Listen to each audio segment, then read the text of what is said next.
Olá, muito boa noite a todos.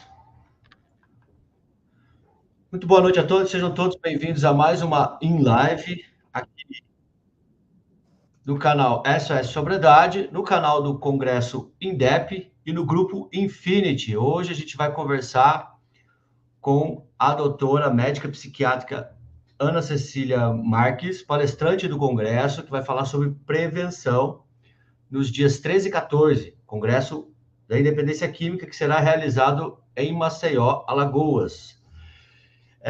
Se vocês quiserem adquirir o ingresso, fazer parte da comunidade, é só posicionar aí a sua câmera do seu celular no QR Code que está na tela, tá? Para garantir o seu ingresso, tá ok?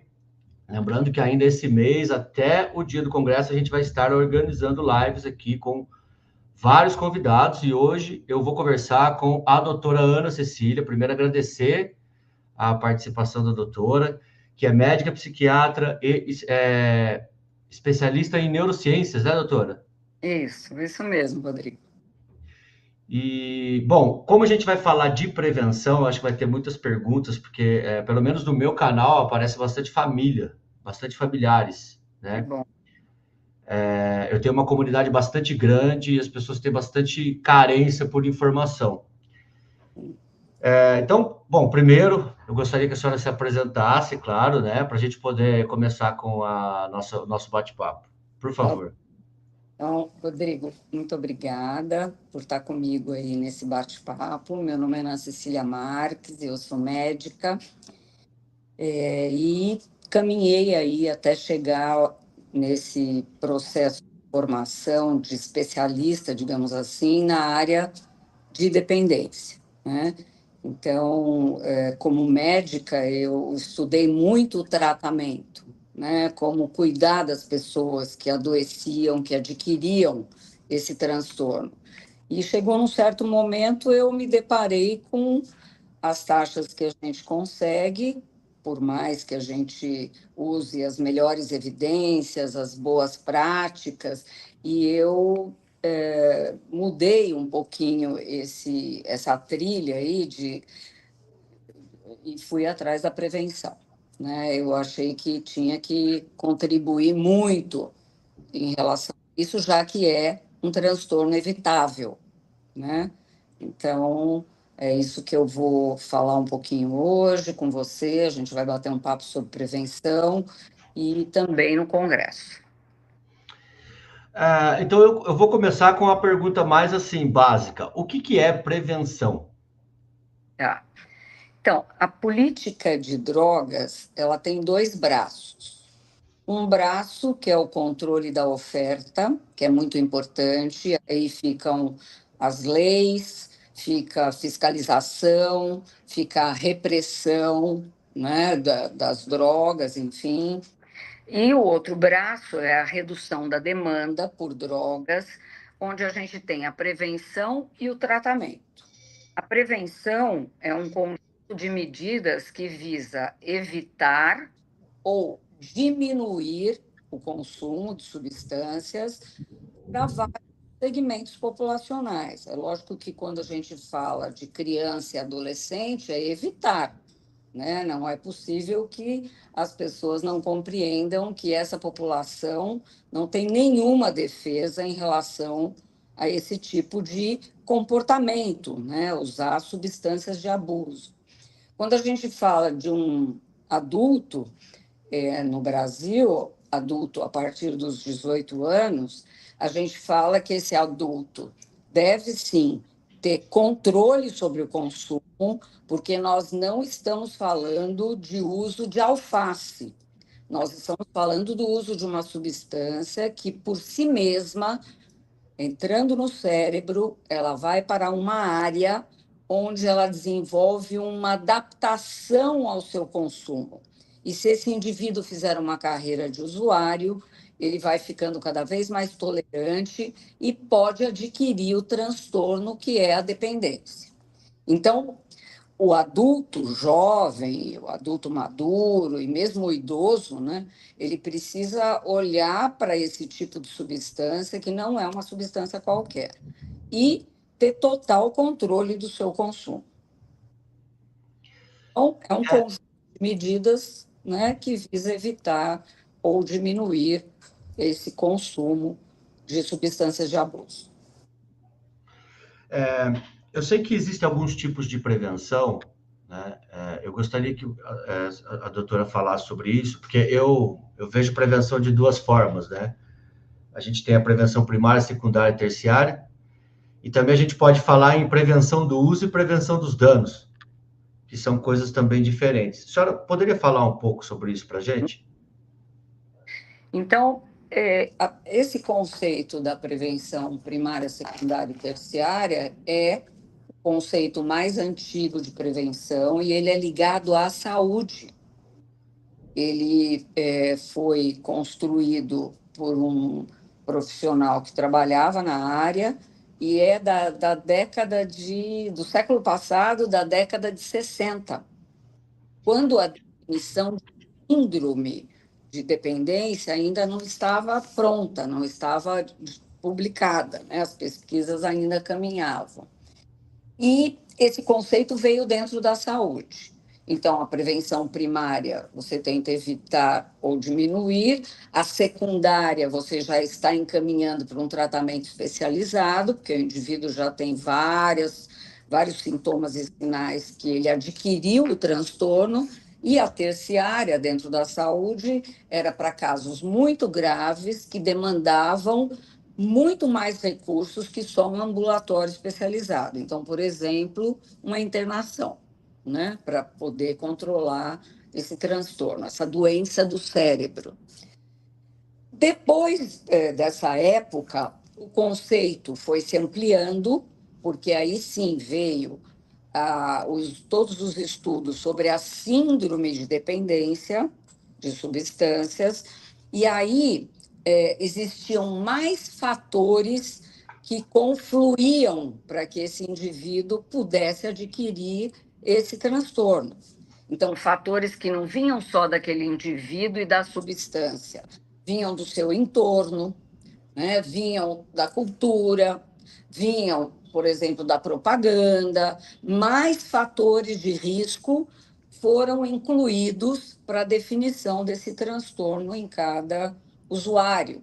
Então, aí sim, a prevenção primária, ela foi dividida novamente e ela passou a se chamar prevenção universal para todas as pessoas, a prevenção seletiva, que é uma prevenção onde os indivíduos têm fatores de risco que, se não controlados, levarão ao consumo, às vezes abusivo, chegando até a dependência, e aquela prevenção totalmente indicada, porque o indivíduo não pode, mas ele já está usando. Então, um jovem menor de 18 no nosso país, que já consome substâncias e sequer sabe que o seu cérebro não está totalmente maduro para receber esse produto. Então, lógico, a prevenção vai ficando mais complexa, mas ela vai ficando mais eficaz, porque a gente tenta controlar vários níveis de prevenção. Prevenção para redução de danos são, obviamente, as consequências. Você tem um indivíduo que faz uso de substâncias, ele já adquiriu a dependência, ele já usa de uma forma com padrão frequente, ele tem consequências desse consumo. Então, essa prevenção visa evitar essas consequências, né? Então, são ações de redução de danos, que não vão diretamente olhando para a droga, mas vão para as consequências da droga, né? Então, você muda a via de administração, você faz várias estratégias aí que podem proteger esse indivíduo que não consegue deixar de usar. Então, é bastante complexo trabalhar com prevenção, mas é possível. Sim. Me falaram, né, que a doutora fez um programa de prevenção numa cidade. A senhora gostaria de falar um pouco dele? Posso falar um pouco, sim. Ele é enorme, né, Rodrigo, mas eu posso falar. Bom, quando eu iniciei o projeto, há 8 anos atrás, era um projeto que visava a construção de uma política, porque, infelizmente, só um pedacinho de um dos braços da política é uma andorinha que não faz verão, né? A gente precisa de várias medidas, medidas de tratamento, né, assistenciais, e, como eu disse antes, o controle da oferta de drogas também, né, o outro braço da política. Então, eu fui para essa cidade com uma proposta de fazer uma política municipal voltada para as drogas, né? Então, nós trabalhamos em vários segmentos sociais, desde a saúde, a educação, a assistência social, a comunicação, a, os meios, né, de cumprimento da lei, com as polícias locais. Então, um pedaço de cada segmento populacional entrou no projeto para construir as medidas que se encaixavam nesse município, né? Porque a prevenção naquele município ela não é igual à prevenção para o município de São Paulo, né? Ou outro município qualquer. Existem especificidades de cada um. Então, depois de aprovado pela gestão vigente o modelo, né, do projeto, nós iniciamos todo um levantamento de dados. Mais ou menos a fase 1, que é essa fase do levantamento de dados, ela durou 3 anos. Então, até que a gente tivesse não só o que a ciência recomenda, porque hoje não se pensa mais uma medida, quer seja de prevenção ou de tratamento, sem levar em consideração as evidências científicas, porque senão nós vamos começar já atrasado, né, a construir qualquer tipo de ação. Você tem que levar o que a ciência já estudou à frente e, à frente ainda, as especificidades locais, porque nem tudo se encaixa em cada município. Então, eu considero essa fase de um projeto a mais importante, né? Onde a gente tira várias fotos do lugar, né? Metaforicamente falando, fazendo todas essas avaliações, compreendendo os recursos, então, investigando quantos profissionais têm algum tipo de conhecimento sobre o tema, e principalmente, né, eu acho que você falou no começo, né, o papel das famílias, né, se a população entende que esse tema fará diferença para o seu projeto de vida comunitária, né, porque muitas vezes a gente leva a ação, por exemplo, com as famílias, mas as famílias não leem essa necessidade ou não compreendem ainda a importância de mudar de comportamento, por exemplo, né? Então, essa é a primeira fase, e depois a própria cidade, baseado nesses levantamentos e na ciência, vai construindo suas ações com a cara da cidade, sabe? É muito importante que exista o pesquisador, o especialista para amparar os debates, as discussões, mas se a cidade não se envolver, esse projeto não acontece, tá? Então, aí os próximos capítulos eu vou deixar lá para o Congresso, né? Exatamente. Quem quiser saber mais sobre isso aí vai ter que ir para o Congresso. No começo da live, eu fiquei com uma coisa que a doutora falou, que é um transtorno evitável. Por que que eu gostaria de retomar esse assunto? Porque muita gente, às vezes, das minhas transmissões, elas trazem essa questão da genética, né? Sim, Tipo assim, o quanto a genética influência. influencia, porque eu recentemente terminei uma pós-graduação em dependência química e eu estava estudando sobre o conceito de epigenética. Isso. que é um conceito um pouco mais, acho que, elaborado dentro do que a gente estuda sobre dependência química, né? E daí essa questão do transtorno evitável e a questão da genética, né? Como é que a senhora pensa sobre isso? Certo. Então, a maioria das substâncias que podem, né, causar dependência no indivíduo, elas têm já um corpo de conhecimento sobre a genética que vulnerabiliza cada um de nós, né?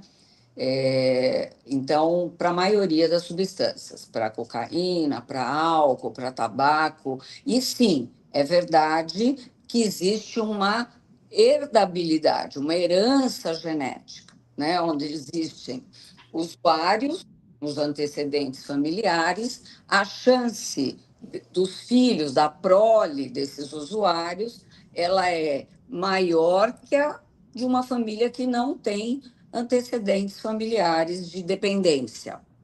Então, a genética é um fator.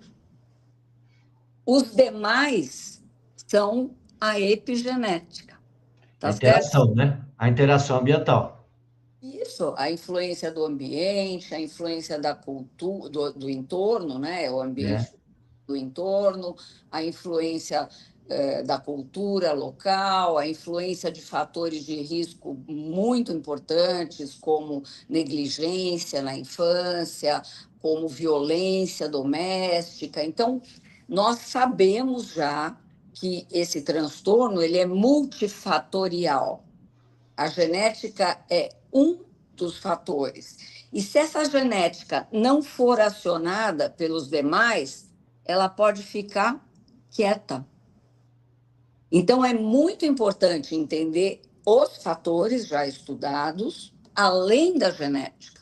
Outro exemplo clássico de doença crônica, diabetes tipo 2. Diabetes tipo 2, você tem na família, então você tem uma vulnerabilidade, existe um gene, é uma doença que vai ser adquirida dependendo dos seus hábitos, dependendo da sua dieta, dependendo de vários fatores que vão além da genética. Você tem o gene dentro do seu genoma, da sua hélice, mas se esses fatores epigenéticos forem protetivos, muito provavelmente esse gene vai ficar quieto, vai ficar em remissão e você não desenvolverá o transtorno. Aí eu falei que mesmo que o indivíduo desenvolva, ele é evitável por isso, e ele é, se ele desenvolver, tratável. Mas só que nós temos que acessar as boas práticas. E é isso que ainda carece no Brasil. Tá? É porque eu não sei se eu estou errado no meu raciocínio, mas eu fico pensando assim, né? A humanidade, ela sempre consumiu droga. Se a gente for ver relatos históricos, né? Tipo, sempre consumiu. Então, quem que não tem na herança genética algum, né? Assim, Algum traço de alguma substância? então, Rodrigo, mas vamos ver a prevalência. Só 10% da população no mundo são dependentes de álcool.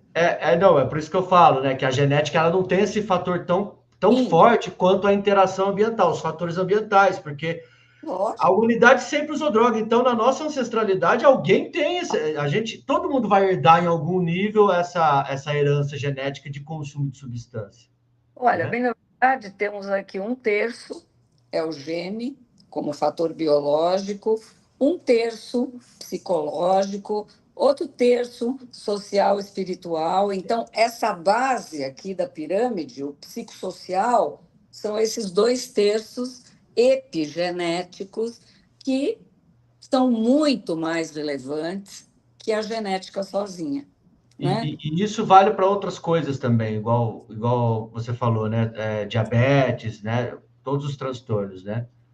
Isso já está bem estudado para doenças crônicas, né? Não transmissíveis, né?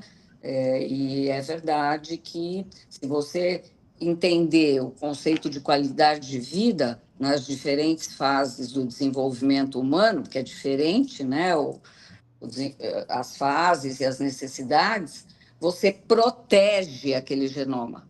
Ou você expõe, né? Coloca esse genoma em risco e aí aparece, né, a doença, o transtorno. Tá? Eu vou ler uma pergunta aqui, ó, do tio Ticos.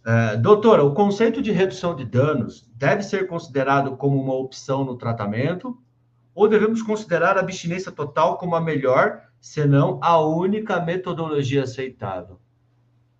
Olha, enquanto a ação, como foi pensada, né, nos primórdios aí dos anos 50, 60, é uma ação que pode ser incluída no tratamento, deve ser incluída no tratamento, porque ela pode fazer com que esse indivíduo chegue à abstinência, que é a meta ideal, né? Se o nosso além de todos esses fatores que a gente falou, o indivíduo usar a substância, porque ele desenvolve tolerância e depois dependência, tem todo um curso da doença, então ele tem que chegar à abstinência.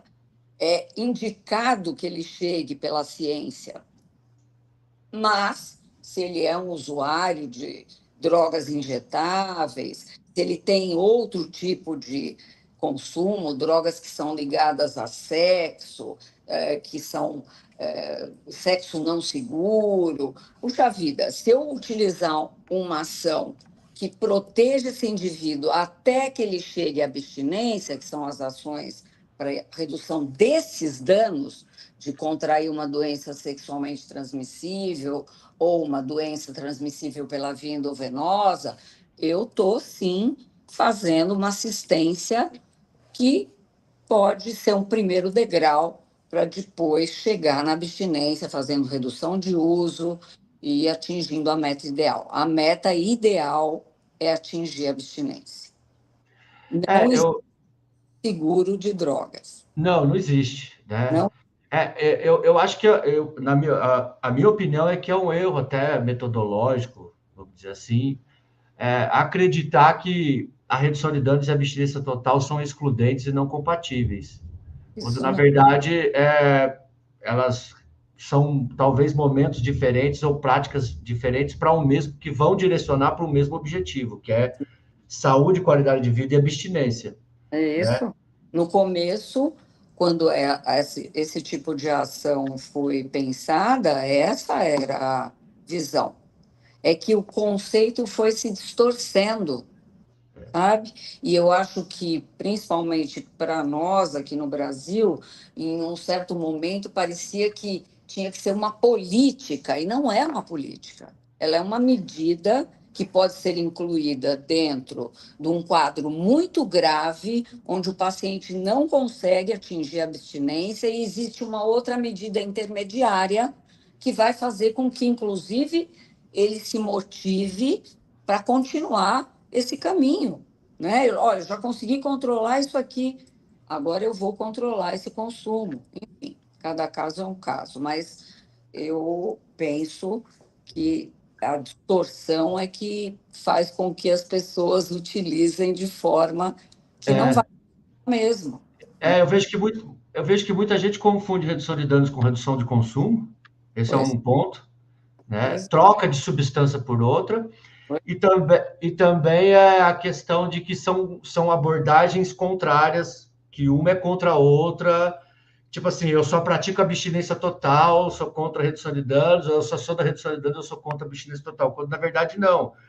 Como a doutora falou, né? São duas práticas que podem ser usadas dentro de um processo de recuperação, dadas as condições daquele indivíduo naquele momento, né? isso mesmo. Isso aí, condições geralmente muito graves, que o indivíduo não abriu mão ainda, ele não saiu da pré-contemplação, não está nem perto da contemplação.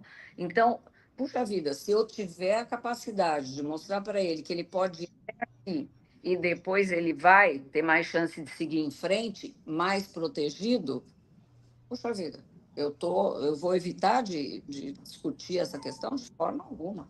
Eu vou acoplar isso. Geralmente são pacientes mais graves e é possível que a gente use isso, sim. Vamos ver mais algumas perguntas aqui. Doutora Ana, qual sua opinião? A Renata Brunelli. Doutora Ana, qual a sua opinião em relação ao dependente que deseja tomar uma cerveja e busca ter uma vida normal, uma vez que acompanha a luta de vários dependentes que têm esse desejo? Olha, a redução do uso em quem já adquiriu o transtorno, até hoje não se mostrou eficaz. Tá? Então, já foi feito todo esse estudo, né, lá atrás, paciente que tinha o transtorno, e, ou era muito grave, não conseguia, toda hora tinha recaídas, então vamos tentar o consumo de algumas doses, né, e vamos acompanhar o caso, até que 80, isso não foi eficaz. Então, redução de uso para quem já adquiriu o transtorno, eu não indico por conta desses estudos e que estão lá do início, tá? Da ciência das drogas, né? Da neurociência das drogas. Então, é, nós temos vários métodos, né, para tratar os indivíduos, inclusive para que ele perca o desejo de usar, né? Nós temos a farmacoterapia bastante promissora, e imagina também medicamentos antigos ainda nós usamos e são muito eficazes. E eu acredito na ciência, né? É o que eu adotei para errar menos, né? Então, eu vou utilizar os dados que fazem parte das diretrizes de tratamento. Não vou recomendar que ele tome uma cerveja de vez em quando, porque ele vai readquirir aquela tolerância que ele já tinha controlado e ele volta para aquele lugar de ter muitos problemas com o consumo ao final da história, né? Ainda nessa pergunta, Hum.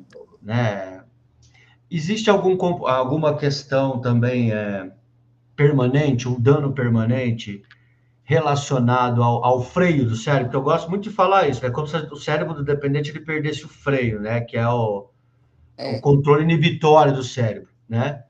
isso Você mesmo. usa a droga há muito tempo, esse controle inibitório, que é como se fosse o freio do carro, né? Ele vai sendo enfraquecido. É por isso que a gente tem essa dificuldade de autocontrole. E Isso. isso ele se recupera ou não? Depende, né? É, aí é cada caso é um caso, mas eu vou aí responder como você estava começando a pergunta antes. Existe sim os indivíduos que são dependentes e que têm lesão nessa área do cérebro que vai frear, vai ser a lesão, vai ser a região do autocontrole, né? Em relação àquela substância. Sim, pode ter lesão.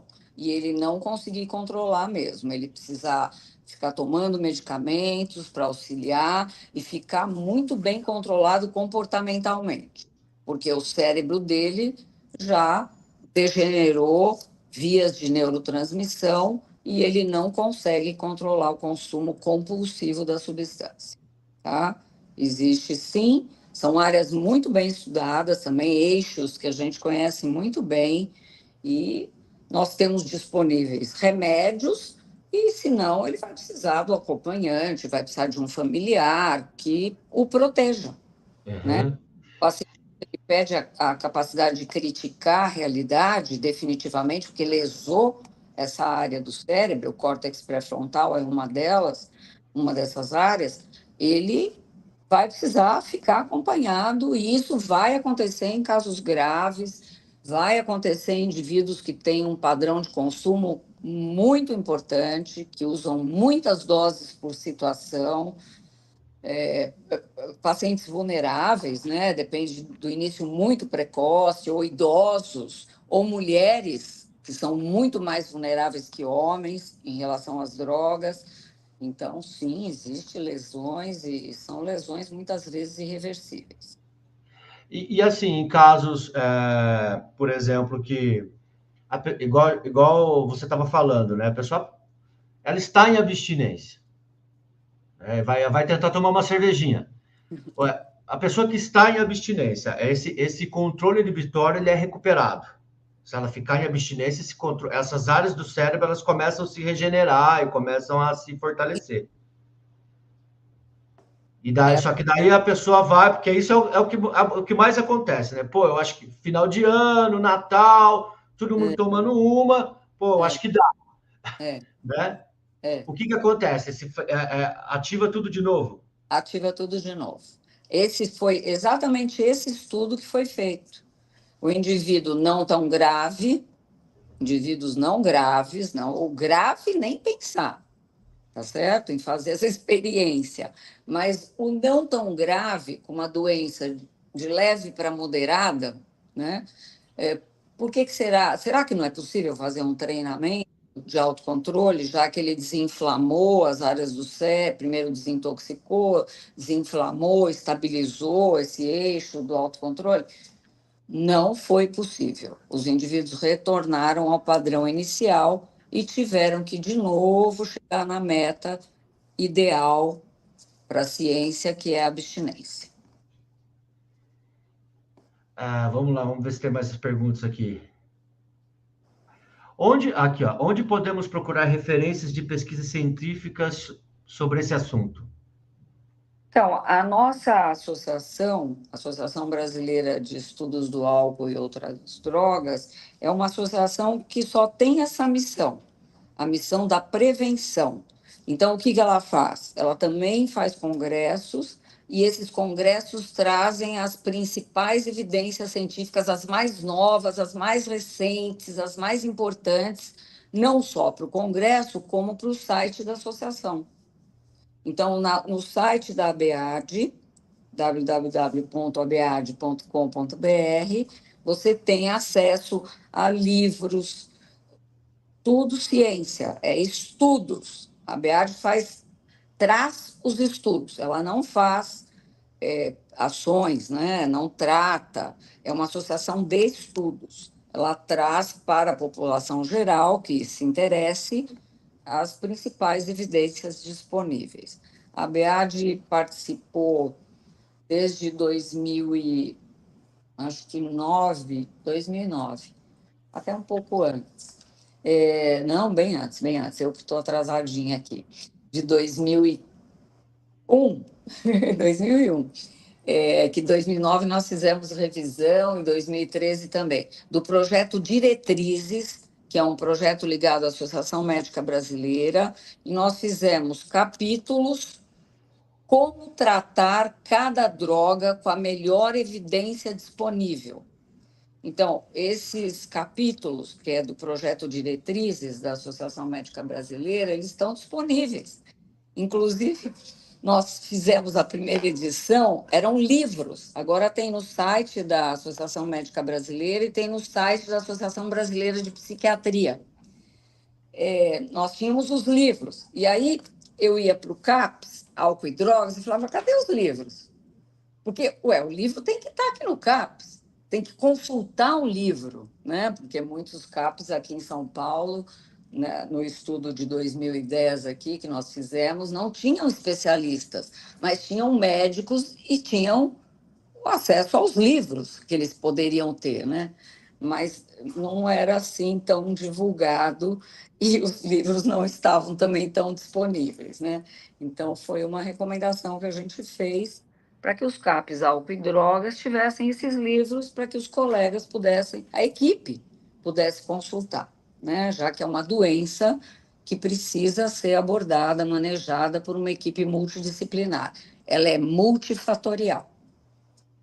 Isso. Aqui, vamos lá.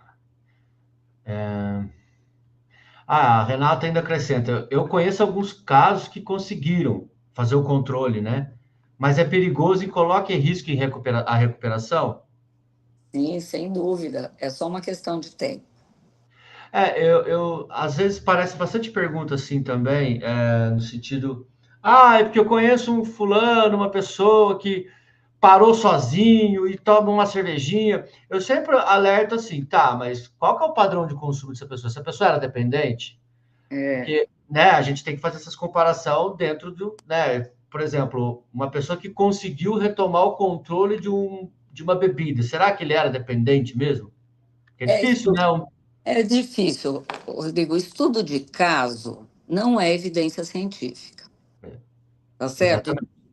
A ciência faz estudos com multicêntricos, com 10 países, com 100 mil pessoas em cada país. Estudo de caso não é uma evidência para a gente confiar diante de tudo que tem publicado aí na ciência, É, tá? exatamente. Não dá para confiar, né, num caso específico, que é uma exceção às vezes, né? Não, não dá. Mais perguntas. Aqui, vamos ler aqui do Lismar. Como quebrar o ciclo de recaída programada de 4 em 4 meses? Recaída programada? Bom, eu acho que primeiro é tirar esse paciente da pré-contemplação, né? Porque ele não está no momento de agir dentro de um projeto de reabilitação. Ele criou uma estratégia para ele poder beber menos, né? Mas continuar bebendo, né? E com o risco de todas as consequências. Quando a gente está falando de etanol, a gente está falando etanol e dependência do etanol, a gente está falando de 250 a 300 doenças crônicas associadas a essa doença da dependência do etanol, do álcool. Então, ele pode ter qualquer consequência dessas 250 aí. Então, precisa tirar ele desse padrão de pré-contemplação. Esse não é um projeto de tratamento adequado. Beber a cada 4 meses. Tá. Ah, vamos lá, eu tenho umas perguntas aqui. Vamos. Qual que é o papel da família na prevenção? Puxa vida, que bom! E agora veio uma boa pergunta, né, de prevenção. Olha, prevenção começa em casa. O melhor agente de prevenção é o pai e a mãe, ou quem cuida, né, do responsável por ser humano, né? Então, a família, para mim, é o principal fator que vai proteger, sim, esse indivíduo de adquirir um transtorno, de evoluir com problemas, né, de se tornar primeiro um abusador, depois um dependente, é pai e mãe. Então, é fundamental. E quais seriam os fatores protetivos, vamos dizer, fatores de proteção Tá, então, para a família saber? um pouco do que eu falei no começo ali, né? Eu acho que aí é quase que um livro, porque para o bebê, até. Então, vamos falar da primeira infância. Eu não vou falar. Eu acho que assim, vou dar só um spoilerzinho, né? A gente tem a proteção da primeira infância, que é uma, a proteção na segunda infância, que é outro, e olha, nessas duas, e na adolescência, que é o terceiro modelo de proteção, só pai e mãe podem fazer. Não tem ninguém mais, tá? Se você tem um adulto jovem, aí outros atores podem entrar em cena para participar desse modelo de proteção. Proteção para prevenção. Mas nessas três etapas do desenvolvimento humano, é pai e mãe. Lógico, tem a avó que cuida para os pais trabalharem. Então, a avó tem que vir para o tratamento também, porque senão é a avó que vai expor essa criança sem saber a fatores de risco. Então, nós vamos falar no curso, né, bastante sobre isso, no curso sobre prevenção que a BEAD organizou. Então, esses fatores, família, nos três primeiros marcos do desenvolvimento, primeira, segunda, infância e adolescência. E depois, né, o jovem adulto, aí temos também que entram, né? A família não sai dessa roda. Você já viu família se aposentar e ter férias? Pai e mãe? Você conhece? Então, Não. pai e mãe não têm férias e nem aposentadoria, tá? Então vai ter que ficar sempre na roda, né? Protegendo, orientando, recomendando e participando do desenvolvimento desse adulto jovem. Mas aí outros atores também entram em cena. Outra questão importante é o papel do pai e a mãe na comunidade. Por quê? Porque a gente tem que mudar determinadas regras da comunidade. E a influência direta é o adulto que participa, o adulto que reivindica, que se indigna com determinadas coisas, que participa do processo político dessa comunidade, enfim, que solicita modificações de leis que são velhas.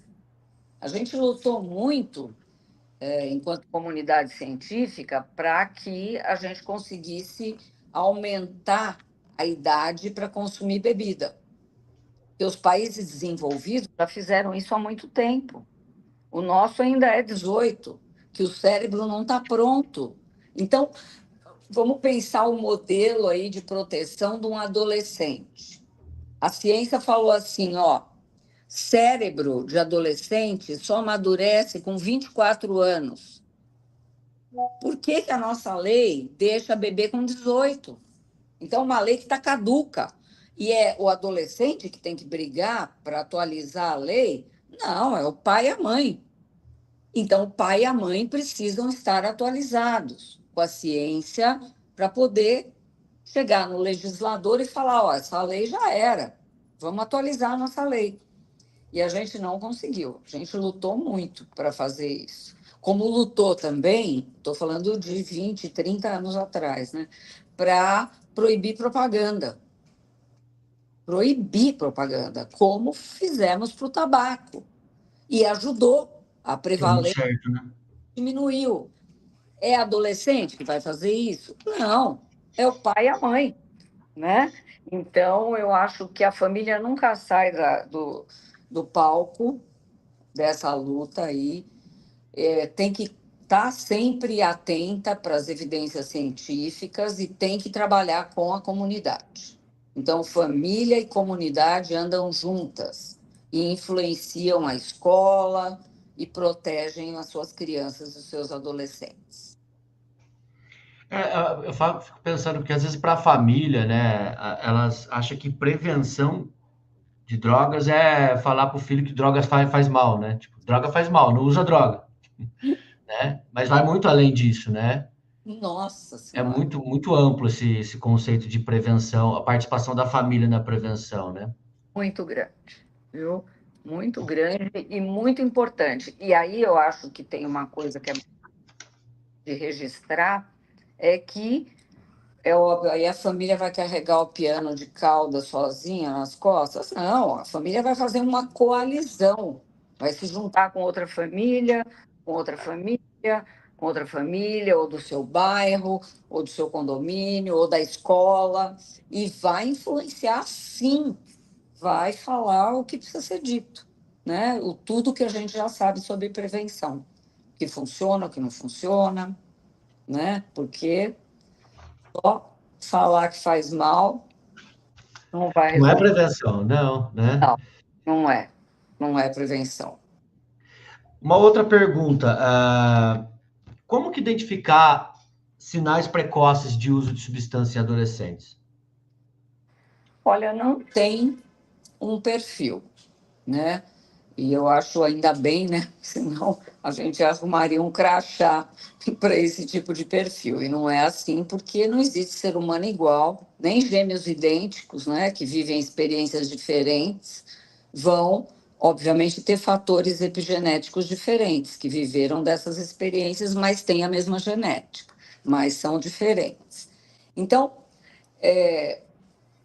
eu acho que o pai e a mãe, além de se atualizar, como a gente já falou, e trabalhar com um grupo de pais, né, eles precisam conhecer muito bem o filho, ter uma proximidade com o filho, né? O filho tem, óbvio, e tem que ser muito bem preservado, o grupo de amigos, mas o pai e a mãe têm que conhecer os amigos do filho.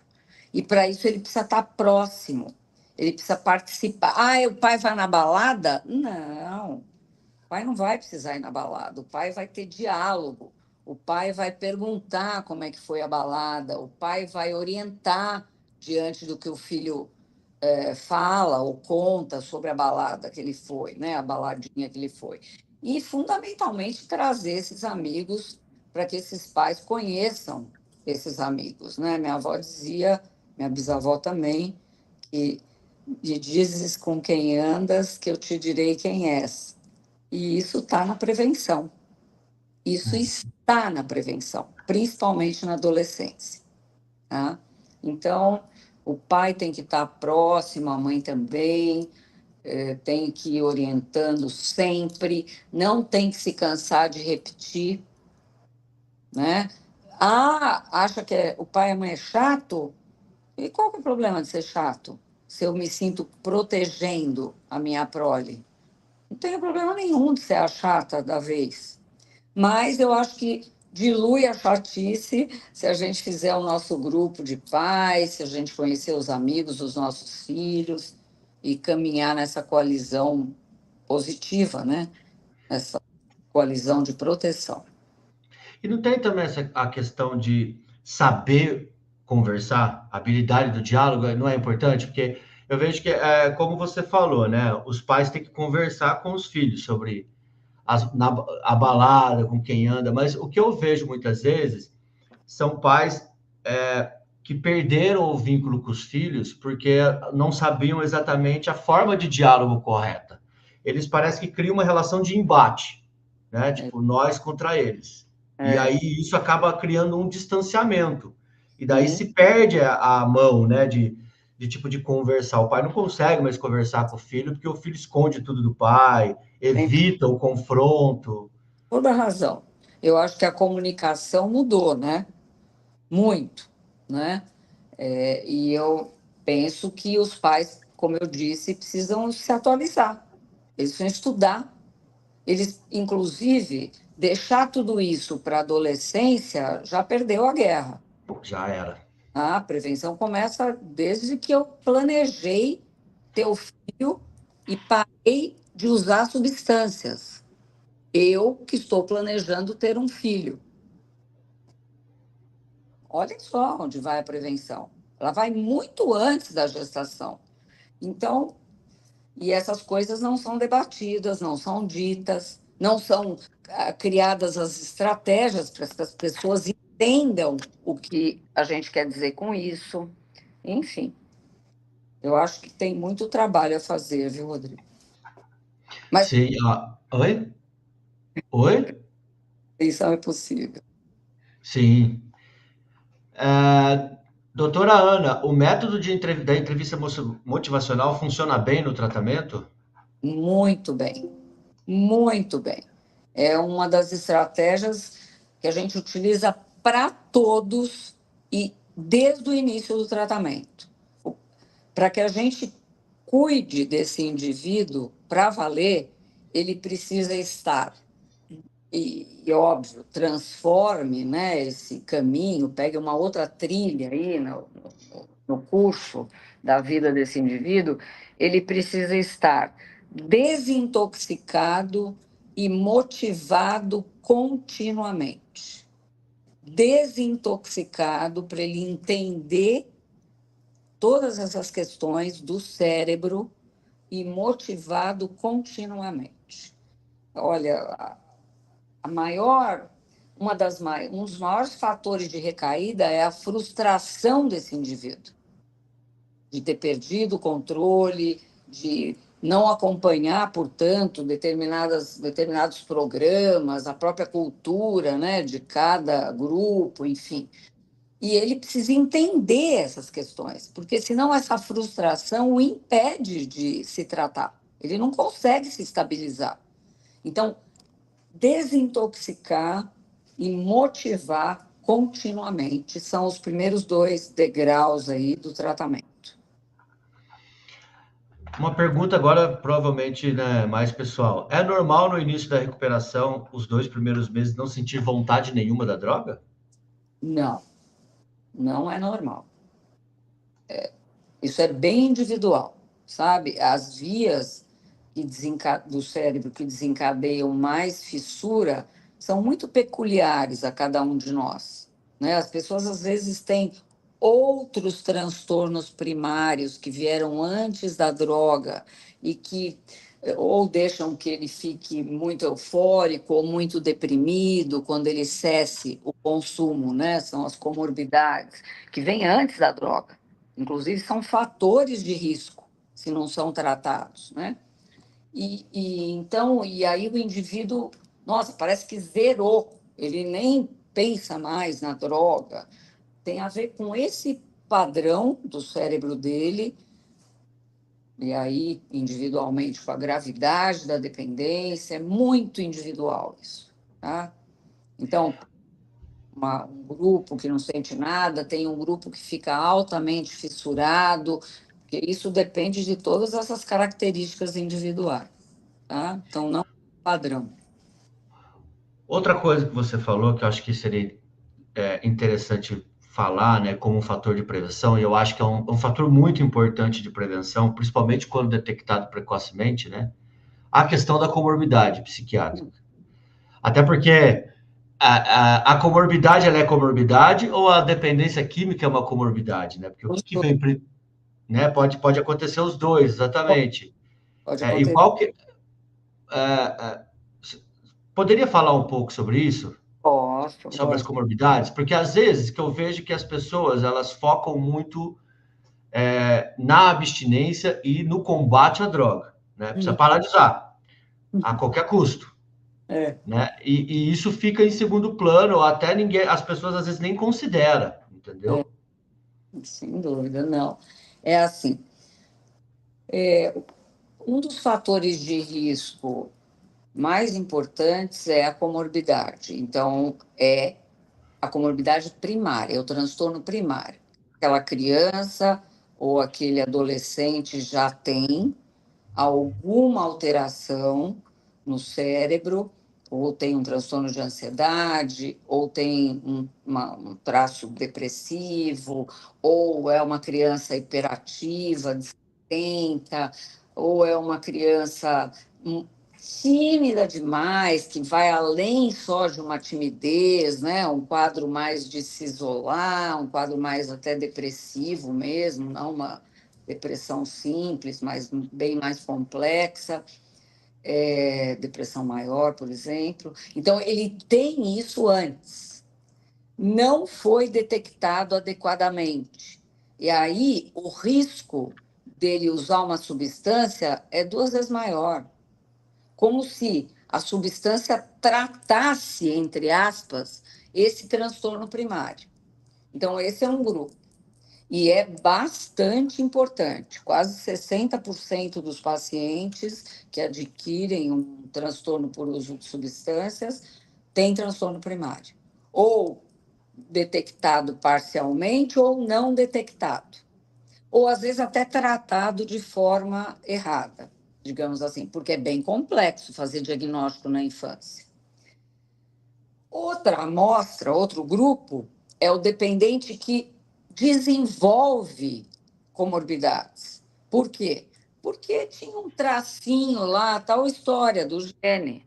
Tinha um tracinho leve de qualquer coisa que não ia aparecer de jeito nenhum antes da adolescência, mas aí a droga entrou e transformou aí a droga sendo o fator de risco, e aí ele vai ter toda vez, ele adquiriu a dependência, mas também ele fez um transtorno psiquiátrico grave, né? Um caso emblemático. Antigamente a gente achava que só os indivíduos vulneráveis que herdavam, né, traços é, esquizotípicos, né, que iam desenvolver esquizofrenia se fizessem dependência de maconha.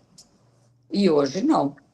Está demonstrado que, mesmo sem nenhum traço primário, o indivíduo que faz uma dependência muito grave de THC, que é a substância que causa dependência, THC 8 e 9, por enquanto, né, estudados, dentro da cannabis, ele pode sim evoluir com um transtorno muito semelhante à esquizofrenia, tá? Mesmo sem ter nada primário,